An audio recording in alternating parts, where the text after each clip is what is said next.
And filming. Okay, what am I going to talk about? Don't make it too controversial. Look at you want to hate me? Hello.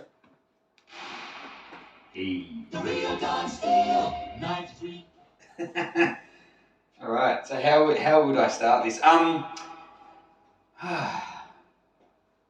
Ladies and gentlemen, thank you for coming to my debut comedy performance. I'm of the belief that as a narcissistic man, I'm an integral part of the global computer that is working out the meaning of life as we sit and breathe. And I've had multiple opportunities to experience this pure enlightenment that has to come from 20 or 30 years of meditation, but has instead come from sticking a carrot in my bum in a room full of people, for example. And that all happened at an anal retreat that I went to as a younger man when I was on the journey to discover trauma. And half of the audience that are here tonight know the story, or they know the start of it.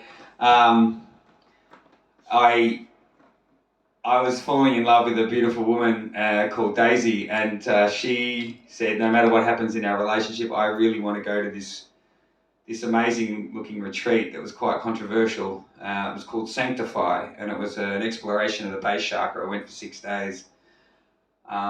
And to cut a long story, well, basically to start a long story, we were on the way there, and I am the CEO of a couple of kombucha-based businesses, and like I said before, quite a narcissistic man, so I'm quite important as far as I'm concerned. And I had to whip off a few emails to let people know that I'm going to be out of contact for 6 days, and I spent the 45 minutes doing that in the car on the way out, and then we got to Healesville, and I just finished the last email, closed the laptop, looked up, saw the street name, and this anal retreat, which was run by a guy called Bruce Lyon, so I called it Bruce's Anal Retreat, was happening on a street called Beavers Creek Road, which I thought was hilarious. And we head down Beavers Creek Road, I'm laughing, Daisy's laughing, we're looking at each other, and then she says to me, Dino, I just want you to know I think you're quite brave. And that's when I realised that going to this anal retreat wasn't just about protecting the virtue of my girlfriend at the time. It was actually me going there to put my anus on the line at this exploratory session. And it went for 6 days. The first night was anal gazing. That was the icebreaker. It was ridiculous. And I tell you what, if you've ever been in a room full of people giving themselves a good clean, it's in the communal shower at a conference that you've just all gathered at, and the first workshop is about anal gazing. In that communal shower, you're all giving yourselves a good scrub, and we did that. And when we were introduced to the fact that this is welcome to this retreat, the first workshop is about anal gazing. Bruce, as a good workshop convener will do, did ask the crowd if anyone had any questions. I was in the crowd, and I said, yes, I do. And he said, what's your name? I said, I'm Dino, and this is my first sexuality workshop. And everyone went, because it was quite controversial. A very, very avant-garde workshop series. And I said, yeah, it's my first one. And they went, and then I said, I was wondering if for the anal gazing, Bruce, I could be paired up with my girlfriend. And she went, oh. Like, she was really disappointed that I would want to do the anal gazing just with her and not with a man with big dangers or any of the horrific things that crossed my mind that I would have to put my face this close to. And but the reason she went, ugh, was because she knew that I wasn't going to take it seriously. I didn't take it seriously. I couldn't. I was sitting in a ring, I was sitting in a circle there was 11 of us, some of us men, some of us women, all facing outwards, and there was another 11 people all facing outwards as well, and those people didn't have their pants on, and they had to bend over in front of us, and we had to stare into the holiest of the holies until we saw God. And that was literally the most intense icebreaker I could ever possibly think anyone could ever have for a 6-day workshop. So that's what we did, and it was all downhill from there. It was actually the most incredible conference workshop sessions I've ever been to. It changed my life. I was blissfully unaware of trauma up until I went to that workshop, and it was a very traumatic workshop. But it was good because I was in a group full of people who felt very uncomfortable in their bodies and didn't know why, and they knew they'd had childhood traumas and they didn't know what. And over the course of these 6 days, with these incredible workshops that we were doing, with the conveners actually fucking each other while we were sitting around them on cushions and sheepskins doing workshops, was such an intense educational vibe and such an intense experience that they all landed in their bodies, and feeling us all becoming more real was amazing. Not funny, but beautiful. The funny bits happened when I was challenged to penetrate myself, and I'm on a first date tonight, so this is quite an awkward story to tell, but I was on my hands. Hands and knees. I had to do this thing, right? I had to put something in my own ass, and I've never done that before. And honestly, I'm not just saying that because I'm on a first date. And I had to explore myself with a carrot, and I picked the carrot out, and it was, it had a nice bit of girth further down the carrot.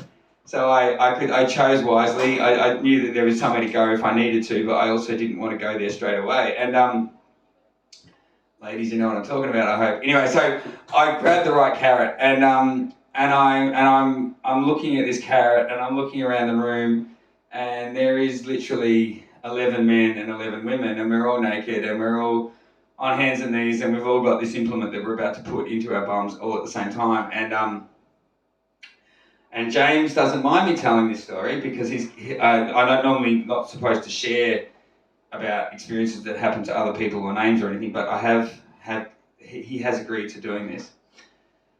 So he's got the experience where he had one of his toys that he loves using on his female-bodied lovers, and he decided, so that it wouldn't stink, in his words, he would put a condom on it. So he put a condom on one of his sex toys, and I didn't know where to look in the room, and this is a big challenge. I've got to put a carrot up my ass for the first time in my life, and I've got to do it with a bunch of other people who are also doing something similar. And as I'm sliding this carrot in my butt, I look to my left, and I see James has inserted his toy, and he is looking at me with a face that is very similar to this one. Let's see if I can pull it off. He just held this face of pure, I don't know what the fuck that was, joy and terror and something, and I'll never forget it. So yeah, that happened. It was crazy. And I this isn't the right session for it, but I could tell a lot of psychologists and counsellors and things about the amazing gains that everyone made in rewriting trauma. That's what we were able to do through powerful reenactments. And you call it when you sit opposite someone and you pretend that there's someone else. It's a proper. That's a thing. What's it called?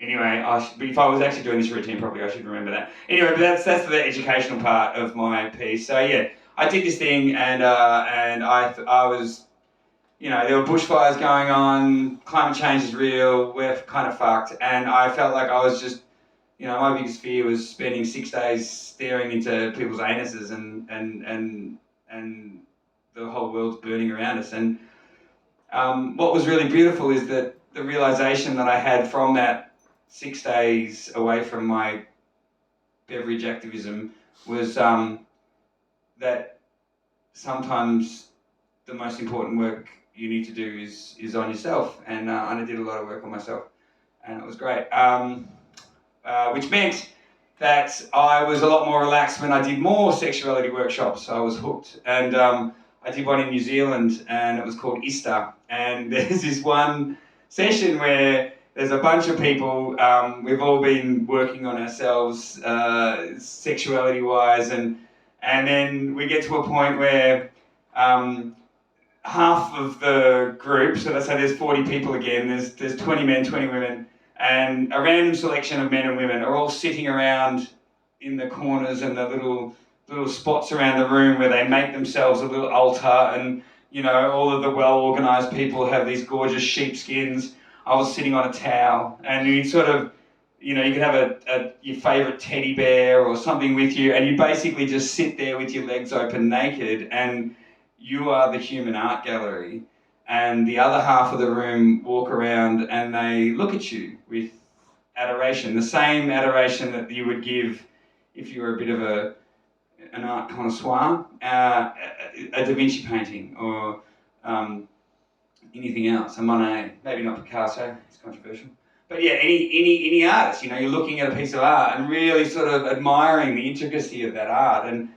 And there's Nick, this beautiful Kiwi, and he is analysing my dick, and he is my duck, and he is really giving it a good look and an appreciation. And I'm not just saying this because I'm on a first date, but I do have a lovely set of balls, and he's really giving them a gorgeous look, and he's just looking into my eyes, and he's smiling, and he's just almost shaking his head in appreciation of my cock, and I'm looking at Nick, and I'm thinking, you're a nice bloke, Nick, and so I said, hey Nick, but I had to say it under my breath because there's all this really beautiful spiritual music around us. I'm like, hey Nick, do you want to see the hamburger, mate? And he goes, what the fuck's that? And I said, bro, the hamburger, it's the sacred art of genital origami. It's an Australian tradition. And he goes, what? And I go, yeah, bro, I can do the hamburger. And he goes, go on then. And so I sat there looking around, and there's all these, beautiful men and women just reposed and being adored like Renaissance paintings. And I'm there just really massaging my balls, stretching out the tossle part, and making everything limber up a bit to get my penis ready for the origami session. And I pulled it off. I twisted my balls at 90 degrees. I squeezed the base of my scrotum hard enough so that the nuts popped out, and then I grabbed the tossle and wrapped it between the nuts like a perfect little hamburger, and pinched it in with my knuckles, and then gave it that final little tweak so that the pubic hair on my testicles just looked a lot like sesame seeds. And he was in stitches. He was pissing himself laughing, and that was a win for Antipodean trade routes and trust and an alliance between countries, which is quite poignant when you think about what tomorrow is. But it all comes around like that. So I did puppetry of the penis at a sacred sexual, spiritual retreat in New Zealand, and I need to work out how to deliver that even better, but I think I did a good job. So they're my bits. I've got heaps more, and I think I would probably tie it all together with what I said at the start, being that we're all, as Bill Hicks would say, one consciousness experiencing ourselves subjectively, and life is only a dream. So this is a game. I have been made aware of the fact that life is a game. I was at Maitreya Festival. I did a heroic dose of MDMA and ketamine, and God, the giant beanstalk, that smashed out of the ground right as I was standing on like black plasma shields and all of reality hadn't been rendered. It was just dot points everywhere, and this beanstalk shoots out of the ground, and none of us can move because we're on horse tranquilizer. And all of a sudden, I realise this is God. That's a whole fucking story, but I realised this beanstalk was God because it was shooting orbs off into space as it was spinning. And those orbs were points of light that were just an idea in someone's head or a genetic mutation in a species or a new planet. And I was like, you're God, because you're just creating life and opportunity, and you don't give a fuck about what happens next. You just know something good's going to happen, and there it goes. So I relaxed, and I was like, well, you're God, and I'm a great bloke, so I'll be fine. And that's when God shot me in the ass with a aquamarine plasma orb that shot up my spine like a kundalini fucking awakening, and I tilted my head back, and this inverted fucking aquamarine pyramid just shot out my face, and I stood up, which was crazy because no one could move, and I was just like, it's all a game. It's a race between permaculture and monoculture, between symbiosis and single use, and we get there in the end, we win. It's a hybrid of composting toilets and genetically engineered polyps that absorb solar radiation and give us energy and grow our food and process our waste, and we end up living on the planet like a fucking symbiotic virus instead of this cancer that we are. And it was such a beautiful, enlightening vision. So I've got that painted on my kombucha warehouse just around the corner. And it's a big mural at the back of the space of God. It's got a dead truck parked on it at the moment and a bunch of rubbish, and he's a bit pissed off. But he's there.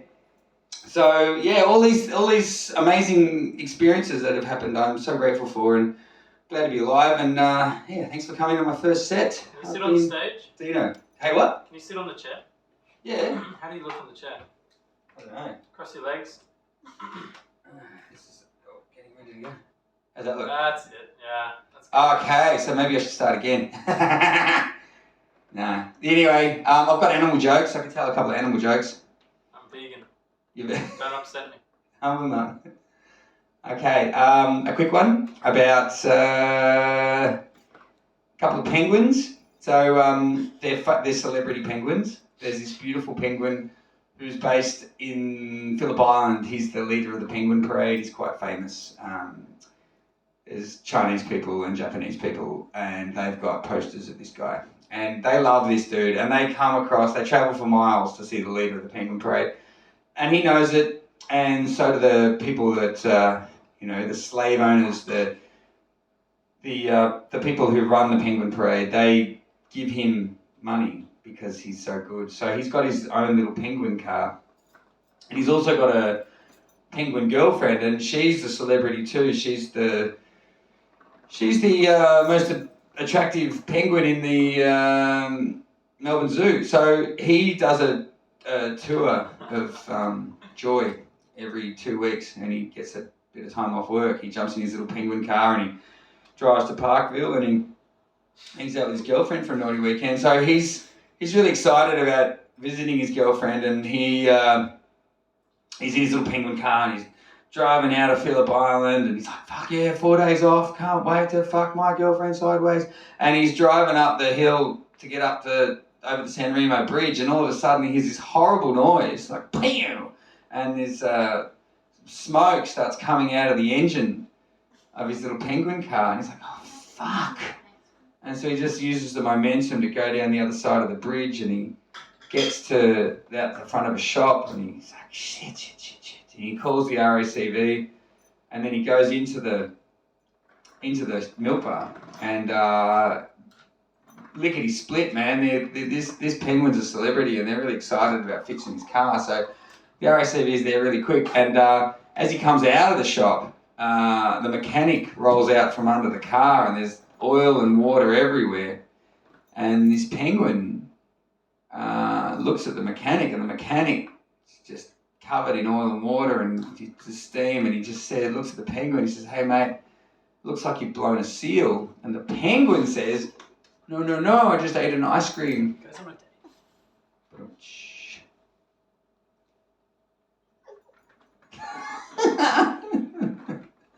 This always Anyway, happens. just ate an ice cream. Fucking worst timing to buy a couple of beers, you know, right at the punchline of the joke. And that's fine, you know, you didn't expect there to be comedy. I didn't expect there to be comedy. I wasn't even, I'll tell you what, I've just found a martini. Is that a fake one? Looks nice.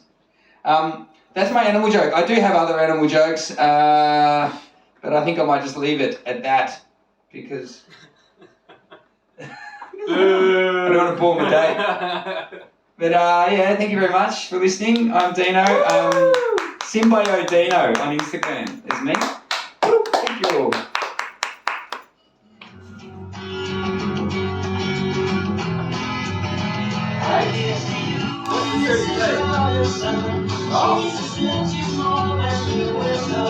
What do you think? Very brave.